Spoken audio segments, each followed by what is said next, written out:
حاج احمد کے سوال کو اصل میں پوچھنا چاہ رہا تھا اسی کے بارے میں۔ اب جب ہمیں یہ حقیقت سمجھ میں آ گئی ہے تو یہ بلند ہوتی ہوئی مٹھی مجھے اس آیت کی یاد دلا رہی ہے، قُلْ إِنَّمَا أَعِظُكُمْ بِوَاحِدَةٍ أَن تَقُومُوا لِلَّهِ مَثْنَىٰ وَفُرَادَىٰ ثُمَّ تَتَفَكَّرُوا۔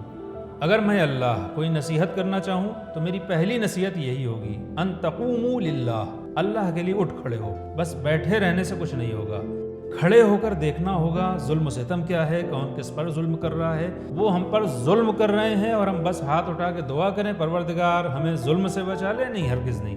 اُذِنَ لِلَّذِينَ يُقَاتَلُونَ بِأَنَّهُمْ ظُلِمُوا۔ جب ایک مظلوم قوم جیسے یہ لوگ ان بے حیا ظالموں کے بوٹوں تلے کچلی جا رہی ہو تو یہی وہ موقع ہے جب یہ حکم لاگو ہوتا ہے کہ ان لوگوں کو ڈیفنس کی اجازت ہے جن پر ظلم کیا جا رہا ہے۔ ہم نے اسی بند مٹھی سے کئی محاذوں پر آزادی حاصل کی۔